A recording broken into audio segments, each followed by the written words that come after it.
مسئلہ بڑے مسائل میں سے شرک کے فتوے لگائے جاتے ہیں. مطلب ان پڑھ ہیں بیچارے, ان کو کسی چیز کا علم نہیں ہے, لیکن وہ کسی کی پڑھائی ہوئی پٹی کو استعمال کر رہے ہیں اور مسلمانوں پر شرک کے فتوے لگا رہے ہیں. یہ کتنا گھناؤنا اور نازک معاملہ ہے, اس کو سمجھنے کی کوشش کرتے ہیں. شرک پہلے تعریف کرتے ہیں کہ شرک ہے کیا. شرک اس کے لفظ کو بھی ہم یہ اردو پڑھنے والے اور یہ سب بھائی ہم جانتے ہیں. شریک ہونا, وہ میری شادی میں شریک ہو, شامل ہونا. شرک ہے خدائی میں شامل کرنا, ہم کسی کو خدا سمجھیں, یہ ہے شرک. اور یہیں سے بات سمجھ آ جاتی ہے, پہلی بات یہیں سے مسئلہ کلیئر ہو جاتا ہے. اہل سنت و جماعت کے بچے سے بھی پوچھیں, وہ کہے, اس سے پوچھیں بھی اللہ کتنے ہیں, وہ کہے گا اللہ. اس کے علاوہ کسی کو اہل سنت کا بچہ کسی کو نہ خدائی میں شریک کرتا ہے اور نہ کسی کو خدا مانتا ہے. اس طرح کی حدیث بھی ہے, لیکن میں اگر کوئی تم پر شرک کا فتویٰ لگائے, باقاعدہ حدیث ہے, اگر کوئی تمہیں کافر کہے تو تم لا الہ الا اللہ کہہ کر اسے جھوٹا ثابت کرو. لا الہ الا کا مطلب کیا ہے؟ لا الہ, کوئی معبود ہے, کوئی الہ نہیں ہو سکتا الا اللہ. آپ نے کہہ دیا کوئی معبود نہیں, صرف اللہ ہے, اس کا فتویٰ رد ہو گیا, وہ جھوٹا وہیں پر ثابت ہو گیا. حضور کی حدیث. کوئی تمہیں کافر کہے, مشرک کہے, تم اسے لا الہ الا اللہ کہہ کر جھوٹا ثابت کرو. پہلی بات یہیں پر ثابت ہو گئی کہ شرک ہوتا ہے. تو شرک یہ کیوں فتوے پہ لگائے جاتے ہیں, کیوں یہ اس کو اتنا وہ سمجھا باتیں کی جاتی ہیں. تو اس میں نا ایک اور باریکی ہے. اب شرک کیا ہے؟ اللہ کی ذات میں شریک نہ ہو اور صفات میں, اور صفات میں بھی الحمدللہ ہم کسی کو شریک نہیں بنتے. مثال دیتا ہوں اس کے لیے, میں عام فقم انداز میں بات کر رہا ہوں, انشاءاللہ سب کو سمجھ آ رہی ہو. جس طرح اللہ تعالیٰ کیا ہے؟ بصیر, سب جانتے, سننے والا اور دیکھنے والا. اللہ سب کچھ سن رہا ہے اور دیکھ رہا ہے. ہم بھی سن رہے ہیں اور دیکھ رہے ہیں کہ نہیں دیکھ رہے؟ کیا ہم خدائی میں شریک ہو گئے؟ کوئی بھی نہیں کہے گا ہم بھی خدا ہو.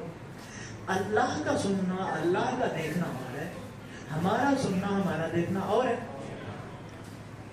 لفظی طور پر تو ایسا لگ رہا ہے کہ ہم وہی کام کر رہے ہیں جو اللہ کر رہے ہیں, تو کیا ہم خدائی میں شریک ہو گئے, اس کی صفات میں شریک ہو گئے؟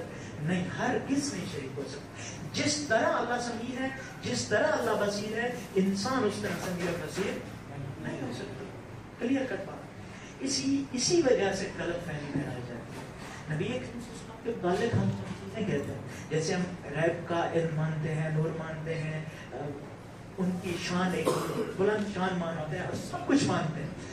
یہ ان کو عزت دینا, ان کی قدر و منزلت کو بڑھانا, وہ کہتے ہیں آپ ان کو خدا کے قریب کریں.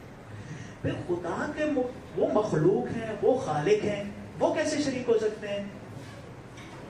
وہی بات پہلے والی آ گئی کہ اہل سنت کے بچے سے دیکھیں گے, پھر نبی اور اللہ ان کا علم جتنا بھی اللہ کے مقابلے میں تو کچھ نہیں.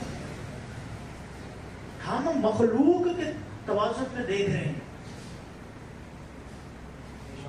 مخلوق کے مقابلے میں تو مطلب ہم مخلوق کچھ بھی نہیں ہے نا, ہم مخلوق کچھ نہیں. اسی طرح اللہ کے مقابلے میں نبی کریم صلی اللہ علیہ وسلم کا علم کم ہے, اور نبی کریم صلی اللہ علیہ وسلم کا بھی جو علم ہے اس کے متعلق ہمارا کیا عقیدہ ہے, وہ کس نے دیا؟ نبی صاحب اللہ نے دیا. تو پھر وہ کس لحاظ سے ہم نبی کریم صلی اللہ علیہ وسلم کو معاذ اللہ اس میں خدائی میں شریک کرتے ہیں؟ تو یہ ہماری سب چیزیں کیا ہیں؟ کلیئر ہے الحمدللہ. ہمیں کسی کے فتوے سے ڈرنے کی ضرورت نہیں ہے. یہ عبادت کے لائق نہیں سمجھتے ہم کسی کو, اور صفات میں شریک نہیں مانتے جس طرح اللہ ہے, اور اس کے ذات میں شریک نہیں مانتے. سمپل سی بات ہے, یہ آلریڈی انڈرسٹوڈ بات تھی. ہر بچہ میں نے تقریباً سب کو دیکھا, سب یہی کہہ رہے ہیں ایسے, یہ معلوم ہے آلریڈی انڈرسٹوڈ بات ہے یہ ساری. ایک اور بات سجدہ کی وجہ سے نا, یہ اب مزارات پر آپ نے سب لیکچر سنا ہے, شیخ صاحب کا مزارات پر حاضری کے متعلق انہوں نے لیکچر کیا. کہا اعتراض کیا جاتا ہے کہ وہاں پر مزارات پر آپ سجدے کرتے ہیں، سجدے کرتے ہیں. سجدے کچھ جاہل کرتے بھی ہیں، ایسا نہیں کہ نہیں کرتے، کچھ جاہل کرتے بھی ہیں، ان کو جاہل کہتے ہیں، ان کو بھی ہم کافر نہیں کہہ رہے. کیوں؟ اب سجدہ کیا ہے؟ سجدہ ایک عبادت ہے کہ نہیں ہے؟ ہم نے کہا عبادت میں شریک کون ہوتا ہے؟ شریک ٹھہرایا تو مطلب آپ نے خدا مان لیا اسے، تو پھر یہ سجدہ کیا؟ بھائی سجدہ کرنے والے کو بھی پکڑ کے اٹھا کے پوچھے نا، بھائی کیا تو اسے اللہ مان کے سجدہ کر رہے ہیں؟ وہ کہتا نہیں، میں عزت کی وجہ سے ان کو عزت دے رہا ہوں، ان کے پاؤں میں گر رہا ہوں، اور اس طرح کی بات کرے گا، عزت دینے کی بات کرے گا. اور یہ سجدہ پچھلی شریعتوں میں آپ دیکھ لیں، سیدنا یوسف علیہ السلام کو کیا گیا. کیا انہوں نے اللہ سمجھ کے کیا تھا سیدنا یوسف کو؟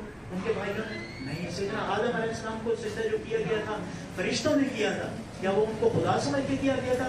نہیں، تعظیم کی وجہ سے، عزت دینے کے لیے کیا گیا تھا.